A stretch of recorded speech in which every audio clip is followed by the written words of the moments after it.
Hello. Welcome back to another Super License F1 live stream. This weekend is the US Grand Prix, and we're going to be talking about a couple of the big stories that have been coming to the surface of what's caught my eye. Coming to the surface, that's how it works. Going to talk about the sprint race format, what's wrong with it, what's not working, what's still not working, things that have been long overdue for updates. Going to be talking a little bit about some of the TV coverage changes that are in the works, that are in the pipelines, that are rumored, and some good news stories. It's not all bad news. There's also some good news. So basically, what I'm trying to say is, Wow, I guess this is a big moment. I should care about it. you know how these things work on a stream, especially a stream that I do by myself without Zach, because that's when things get really loose. Come and say hi if you're in the old chat. I'll keep an eye on the chat, make sure I catch any comments that anyone posts. But essentially, I want to kick off with just a quick couple of thoughts about the sprint race that's been happening this weekend in the United States, because it's been pretty widely panned, amazingly, because I say amazingly because Lewis Hamilton, finished on the podium. So you would expect the British media to be falling over themselves saying sprint races are amazing. Every race should be a sprint race. But that's not what's been happening. So despite Friday qualifying, Max Verstappen having his times deleted and dropping him down the grid, meaning that we won't see Verstappen starting from the front row and him having to actually fight, if he wins, having to fight for that win. So that narrative was set up, but despite that, sprint qualifying, we saw Max Verstappen take pole, start, is it even called pole? Sprint race pole? I don't even know, SQ pole. And he handily won the sprint race. Well, not just ran away with it. So a couple of things came from that. Number one, even though Max didn't qualify in pole for the main race, we know he's got incredible pace. I think it was a 19 lap sprint race, and he won by 10 seconds. So, I mean, he has unreal pace, and I'm sure he would have just been, able to pull out more of a gap if he really needed to and wanted to. So that was that narrative. The other narrative is that actually starting on pole this weekend is Charles Leclerc, and it turns out that in the sprint race we found out that the Ferraris are not that great at managing their tyres, which is worrying if you pin your hopes on him defending the lead from Verstappen at some point during today's race. You'd be nervous, you'd be worried, and if you're Ferrari, you'd be thinking, oh gosh, oh gosh, oh gosh, how are we going to ruin our race strategy as a way of covering up for the fact that we have poor tyre management? They've got stuff to think about. They'd be concerned. But then also, some of the other criticisms that I've seen about the sprint race format generally is that it was just boring, just not good. This has been my concern for a long time, which is that there's no inherent element of the sprint race which makes it interesting. It's just some of the race that they run on the Saturday instead of on the Sunday. They've tried a lot of things. They've tried awarding points. They've tried, making it so that the sprint order affects the starting order of the race, trying to legitimize sprinting. And we've had a few good sprint races, but they've mostly been like people who qualified out of position, or there was weather or factors. There were factors involved. I think there was a sprint race recently where there's a bunch of red flags and safety cars and stuff. So a bit of drama there, but there's just nothing good about the sprint race. It's just the truth of it. There is just nothing that is enticing in any way. There's no added incentive for drivers to take that extra risk. There's not even, like in qualifying, you have this idea of the spectacle of a Formula One car at its absolute peak over one lap, trying to extract, a minimum lap time. There's just nothing like that in the sprint race. There's no reason to push. There's no reward. It's not like you get extra points if you gain positions or anything like that. It's just frankly, it's just a dud of a formula, of a format. it doesn't work. It really never has worked. The only reason anyone cares is because like they might have got tickets to go and see it, and they have been tricked or fooled into thinking that they're getting legitimate racing when they're kind of just not. Really, all the sprint races do is ruin the classic race weekend. Qualifying Saturday, race on Sunday. That's really all it does.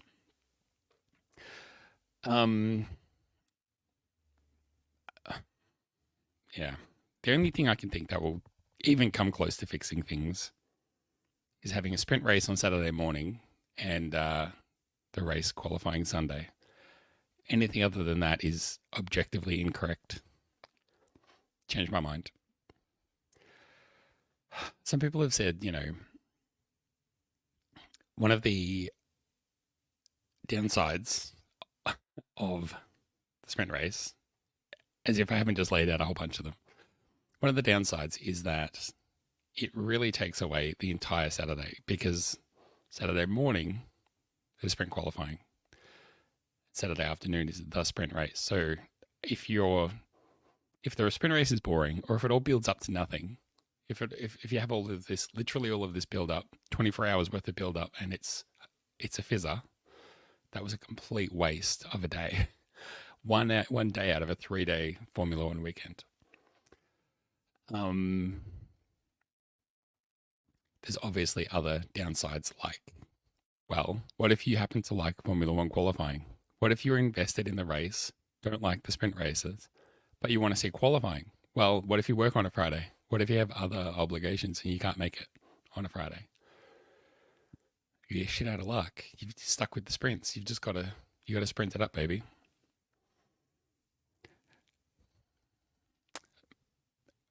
If I had to sum up sprint race in 2 words, it would be fast charting. Because that's basically my thoughts on it.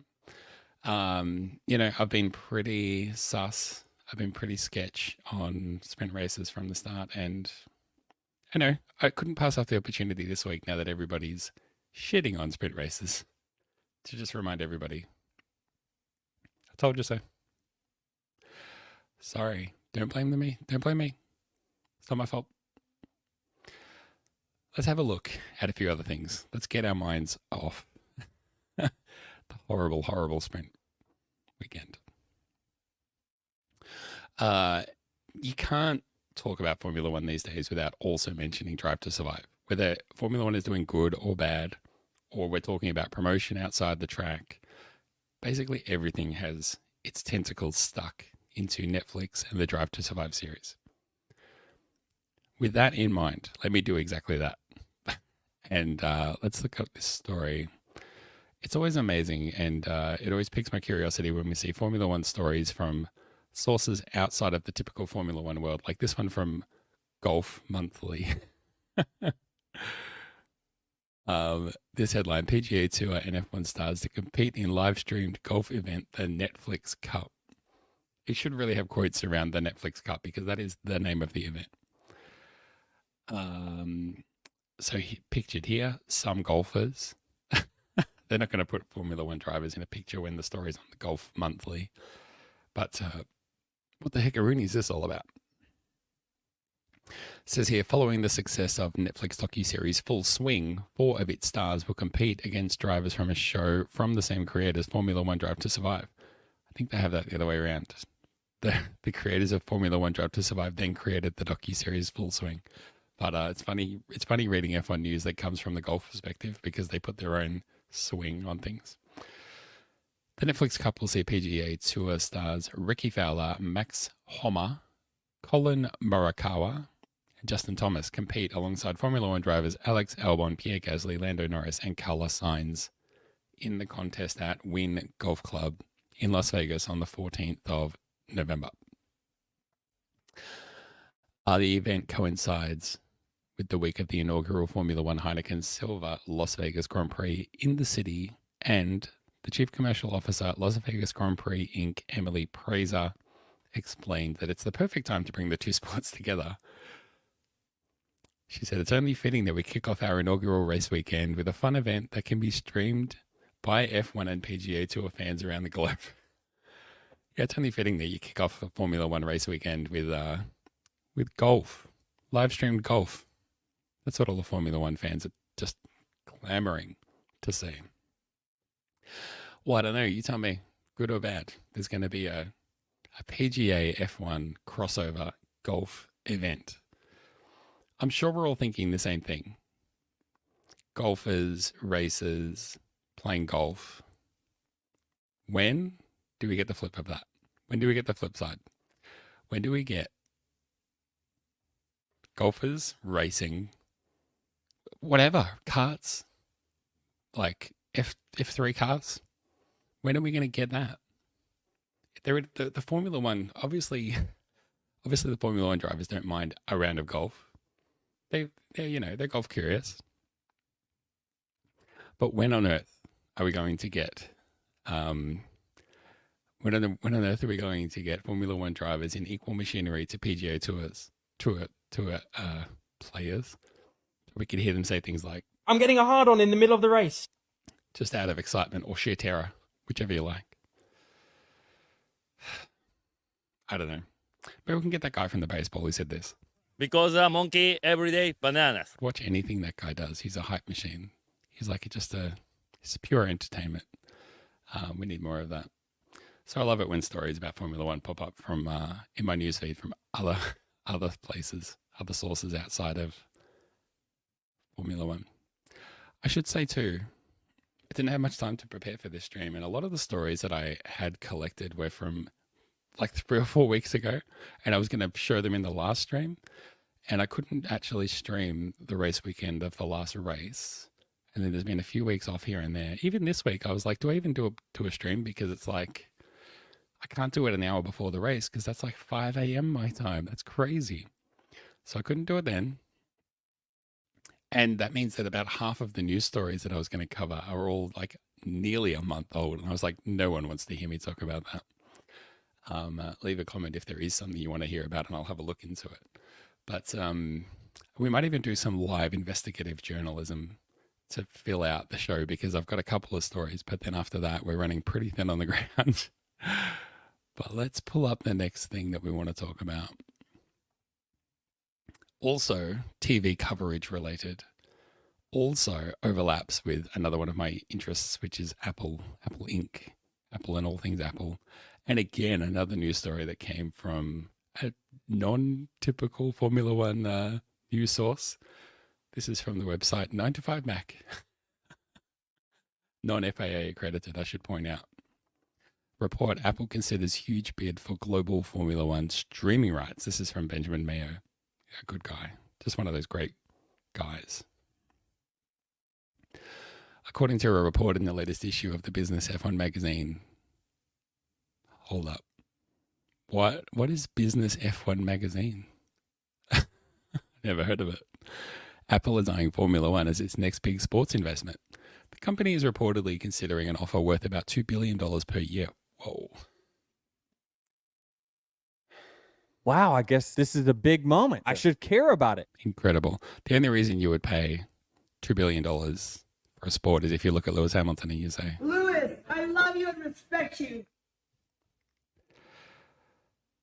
the company is reportedly considering an offer around $2 billion per year, which would eventually make Apple the exclusive rights holder for Formula One racing. This is mostly what captured my attention because Apple have been dipping their toes into the sports streaming world as well. They stream things like definitely football, like NFL. I think ice hockey as well, right? NHL. And something else. But they sort of, the idea is that they kind of stream like the Friday night game, the main Friday night game or something like that. And you can't watch it anywhere else. You got to stream it on Apple if you want to watch it. But this report says they're not interested in that. What they're interested in is everything. Every race, baby. Every race, all 24 races next year. And you better believe those sprints are going to be part of the deal. Oof. Oh boy. That's a whole lot of racing. The value of the Apple deal would be about double what the Formula One League currently gets from its global TV rights. The magazine says that Apple's interest in clinching Formula One has increased following the success of MLS Season Pass, and Apple F1 Pass would likely live alongside MLS and Apple TV Plus in the Apple TV app as a standalone subscription. Again, you can tell this news comes from an Apple bent because they're like really focused on like, well, how is this going to fit in with, my Apple TV Plus subscription? Even if the hypothetical deal was struck, Apple would not be able to secure the global rights for a while due to existing contracts with various broadcasters around the world. Good point. Blah, blah, blah, blah, blah. The company's Apple TV content arm already has several interests in Formula One. It's currently in the process of producing a big budget Formula One movie starring Brad Pitt. I've also already made a video about all that. The Formula One movie was filming on track at Silverstone in July. Oh, they know the racetrack name. Well done, Apple reporter. Whether an F1 streaming deal comes to pass is another matter entirely. The company has been rumored to be considering many deals with various sports leagues, including the NBA, English Premier League, NFL Sunday Ticket, and more. So, look, I mean, this is rumored. It might happen. Maybe it will, maybe it won't.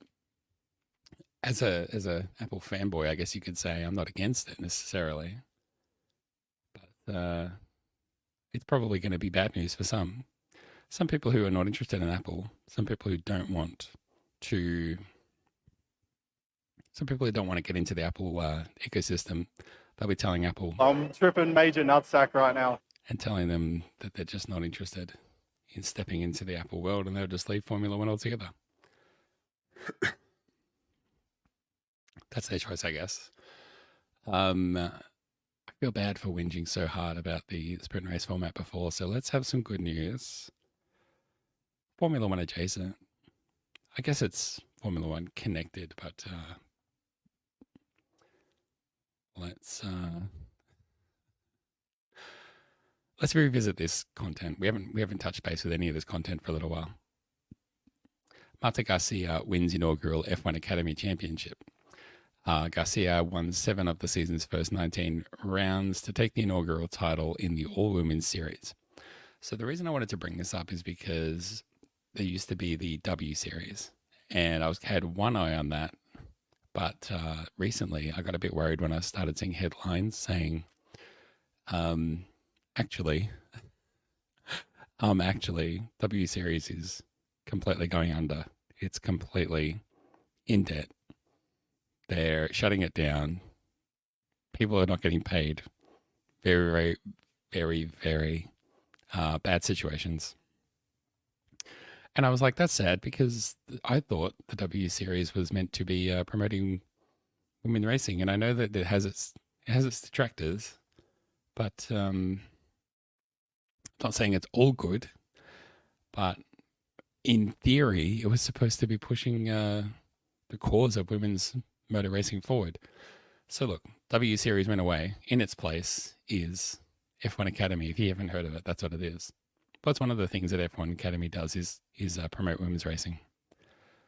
So who is this person that won? Garcia is a 23-year-old former karting champion who moved to cars in brief stints of regional Formula 4 racing in Spain in 2016 and 17.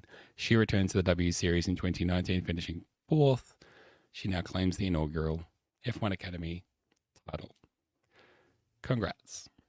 Congrats from myself and all those in the Super License family. The other thing that I thought I would pull up and have a bit of a look at is the old fine situation that's just been dropped this weekend. Let me try and pull it up here. Oh, good God. I'm going to have to read a report from this website because this is the first one that came up. This is unfortunate. I don't feel good about this at all. But this is from Top Gear. Great. How much? FIA quadruples its maximum F1 fine to $1 million. Scary, ridiculous, a huge amount of money. F1 drivers stunned by potential 7-figure fine. The maximum fine the FIA can impose on F1 drivers has been quadrupled from €250,000 to €1,000,000, leading several figures baffled and presumably a bit nervous. The announcement has come completely out of the blue and follows a meeting of the World Motorsport Council in Geneva. Statement argued, this amount has not been reviewed or amended in the last 12 years and does not reflect the current needs of motorsport. It's not clear what offence a driver would have to commit to merit a full 7-figure penalty. 2 weeks ago, Lewis Hamilton was fined €50,000, half of which was suspended, for crossing the live Qatar circuit without permission. That makes it sound like he was just a naughty boy. It's really not a good thing to cross a live track. You don't ever do that, and that fine was completely warranted. It says here as well, back in 2021, Max Verstappen was fined $50,000 for touching Lewis Hamilton's rear wing in Parc Fermé. That's a big no-no as well. Sebastian Vettel was fined €5,000 for riding a scooter back to the pits in Australia. So look, I think it's important to remember when we talk about these fines and stuff that, no one's saying that driving a scooter back to the pits will incur a £1 million or €1 million fine. No one's saying that crossing a live track will incur a €1 million fine. All they're saying is, hey, we haven't looked at these fines in ages. We haven't looked at these fines in donkey's years. And it occurs to us that the cap of the maximum fine of €250,000 is probably not enough. Max Verstappen was really concerned, and I have a quote here from him about it. Mate, where's the toilet paper? Wait a second, actually, that's the wrong quote, but it's fitting because let's have a look at, I'll share this again. Let's have a look at the F1 drivers' salaries. This will do. Share this screen up.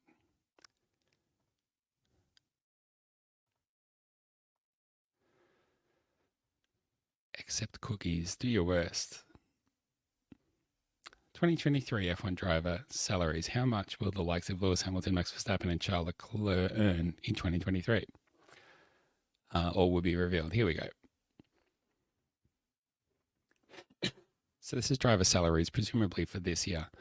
Max Verstappen, 55 million. Lewis Hamilton, 35 million.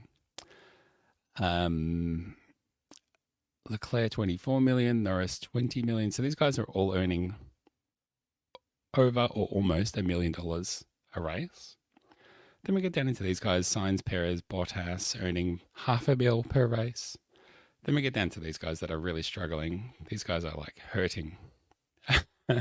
Let's just go right down the bottom. Tsunoda and Sargent, 1 million. So this was one of the points that was made, was a $1 million fine is actually, for some drivers, more than what they're actually earning this year. Now listen, I mean, of course, down this deep end of the pool, Max Verstappen, 55 million a year. And I mean, that's his salary. So that doesn't mean that's what he's earning. That's his salary. So he earns a lot more than that. And let's be clear, so does Tsunoda and Sargent. They earn more than $1 million a year, but that's their salary. The question, I guess, was what fine could be worth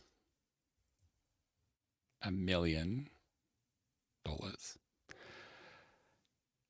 Now, this is not driver fines, but it's relevant, I guess, in that it gives some content. So I'll context. So I'll bring this up. 8 largest fines in F1 history, according to F1 Planet. I say according to them. I mean, it's legit. These will be the biggest fines in the F1's history. I've already read this article. Let's get some context here. 2010, Ferrari. Ferrari were given a sizable fine for blatantly imposing team orders on Felipe Massa to give victory to Fernando Alonso at the German Grand Prix. This is the Fernando's faster than you incident. Cost them $100,000. US F1, short-lived American-led team, they were fined over over 300 grand for going into liquidation before even entering a race. The FIA themselves became a creditor after imposing a fine of 300 grand. So they assured everyone that everything was cool. Things were not cool, and they got fined 300 grand for wasting everyone's time. Racing Point fined 400 grand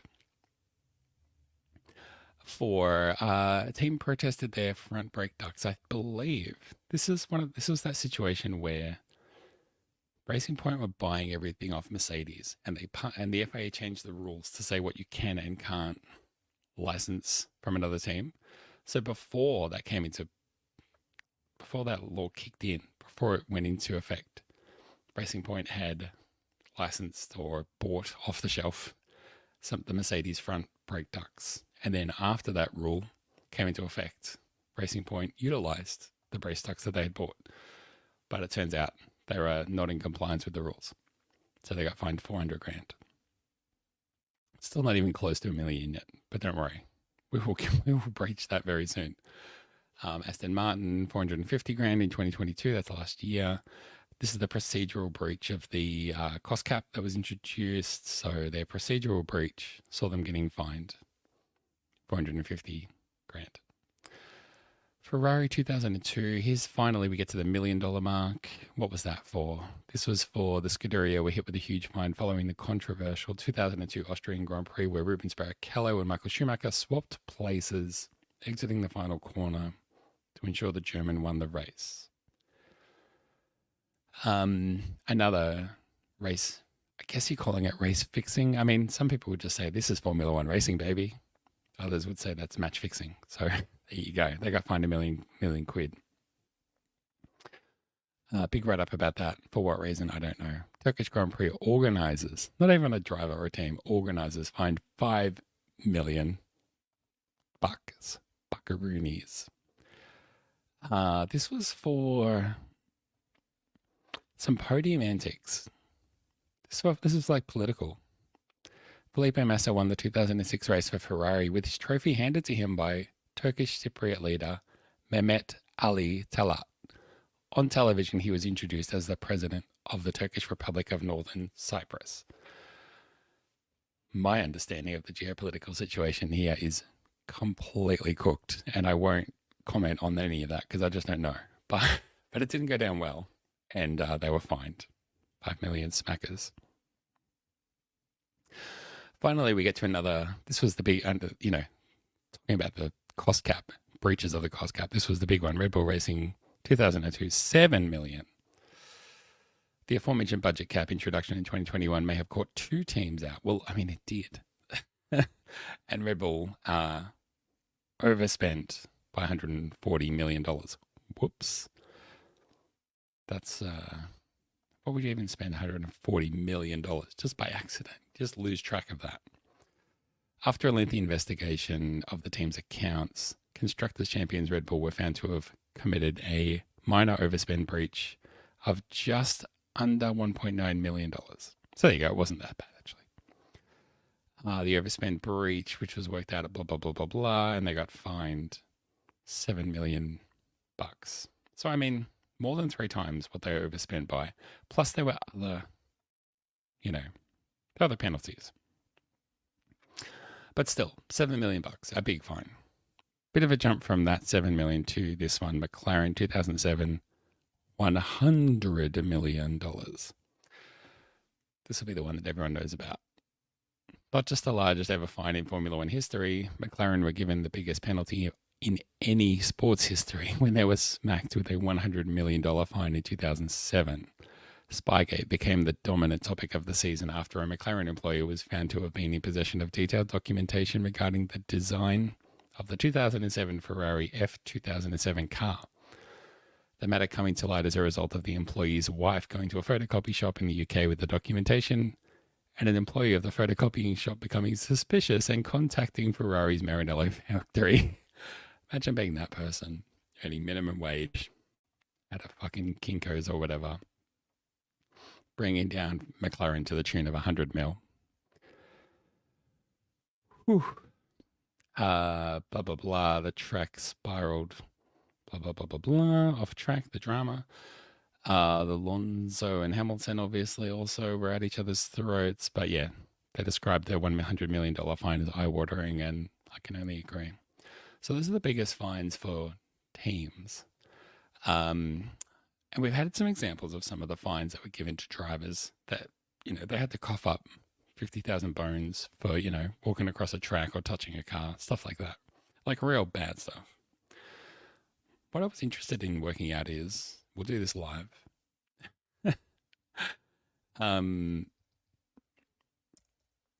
What is the average? We'll go, what do we do? Let's go USA. So we go median USA salary. Let's have a look.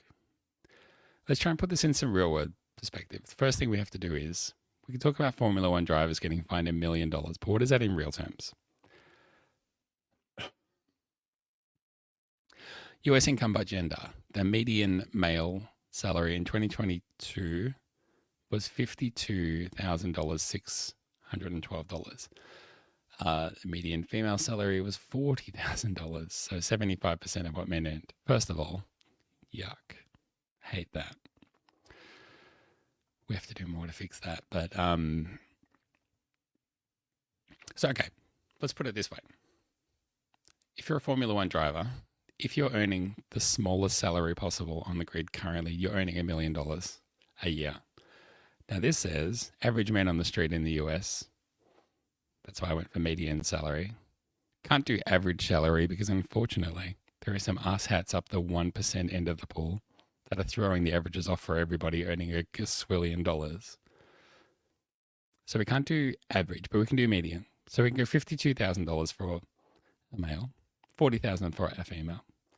Let's work out what a fine would be, what you have to do to get a fine worth that, to lose 1 year worth of salary, right?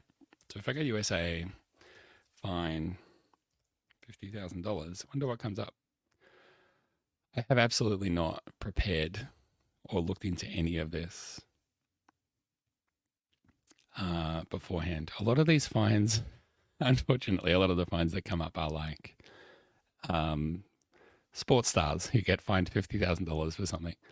But let's have a look. Oh, this is a good, this is a good one. Let's have a look. So remember, you're a Formula One driver earning the smallest salary on the grid. You're earning $1 million, and the new salary, the new cap on fines is $1 million. So you would lose your entire year's worth of salary for doing question mark. People are still trying to work out what would a fine be? What would you have to do to lose your entire year's salary? But the man on the street in the United States earns $50,000 a year. So let's see what you would have to do in the real world to be fined $50,000. This story from the United States Attorney Office in the District of Vermont. California man. I love the California man game. Have you ever played that? Where you Google California man and your birth date, and whatever comes up is your story. Because there's always a story about a California man doing something crazy. No, Florida man I'm thinking of. Anyway. California man fined $50,000 for illegally importing carvings made from sperm whale teeth and a walrus tusk. Oh my God, look at that.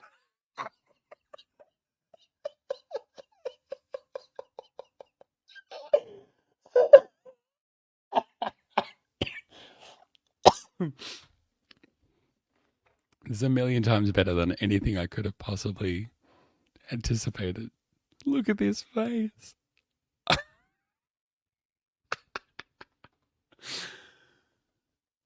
The U.S. Fish and Wildlife Service determined that 3 of the carvings were made of sperm whale teeth. These carvings, called tupilaks, in Inuit mythology, tupilaks are considered a physical representation of supernatural spirits. The 3 C's tupilaks are depicted below. So there's this, wow, there's like a pig head and then a normal head. Wow. Oh my goodness. So you imagine a Formula One driver doing that and they lose their entire salary. All the other stories about like football, I find this, baseball, I find this. I don't want that stuff. Let's see if I can find any more examples of a normal person being fined 50 grand for something.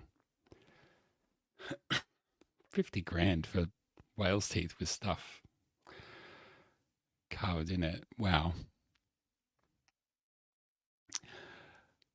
TikTok. Oh, there you go. TikTok fined $50,000 by court in Russia. So, you know, these are the kind of things that you have to do to lose your entire salary. I don't know if there's any other takes about the F1 $1 million fine. The other good thing I would maybe add to that was Lewis Hamilton's take to say, well, maybe we'll actually find a quote. That would be better to actually read his real words. It's bound to be something here. Let's pull this up.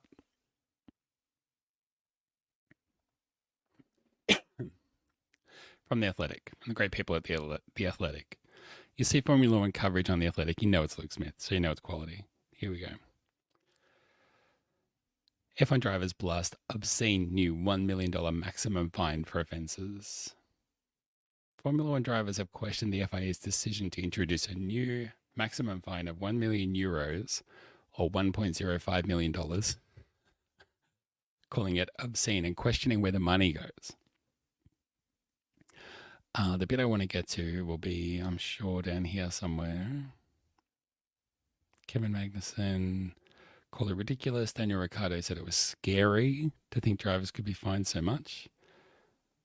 It's a huge amount of money. Ferrari's Charles Leclerc added, I have no idea what deserves a $1 million penalty. Some drivers are making less than that. True.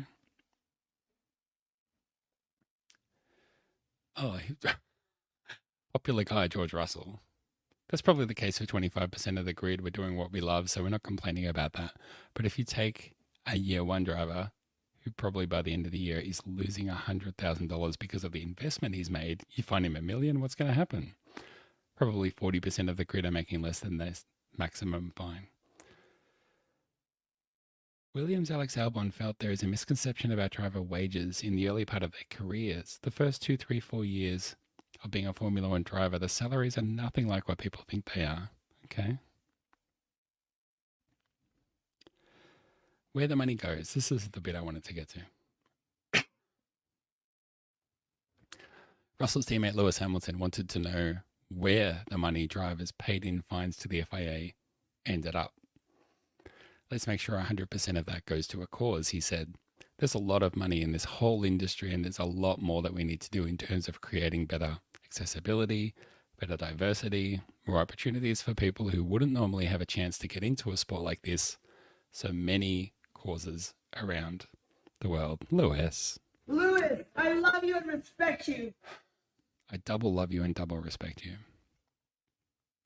That's the only way they'll get that $1 million from me, he said.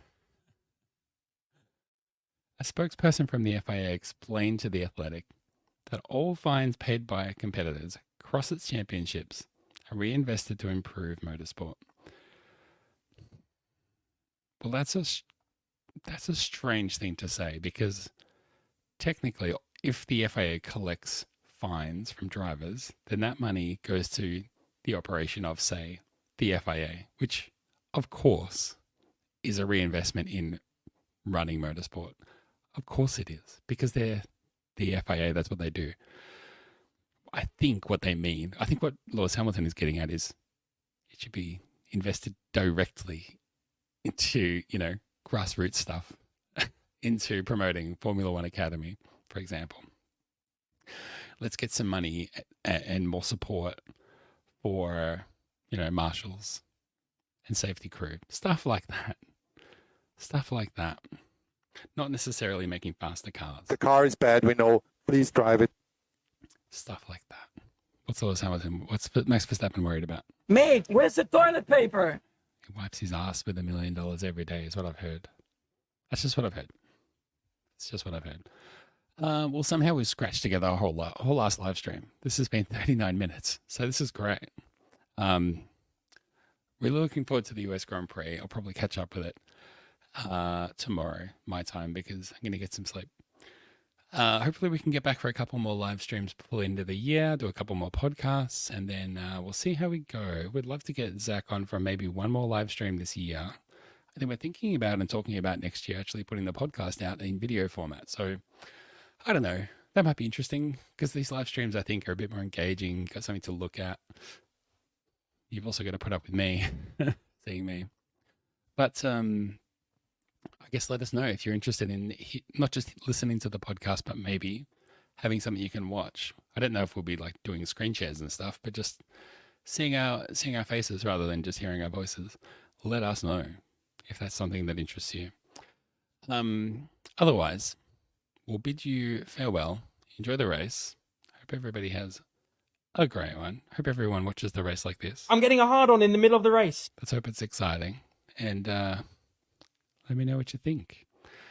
Join the Discord or send me a message on Threads. Maybe I'll chuck up the old banner for the Threads up here before we go. There's the website, superlicense.fm. Join us on Threads at superlicensef1. Thanks for watching. I've been Rod. Catch you for the next stream. See you later.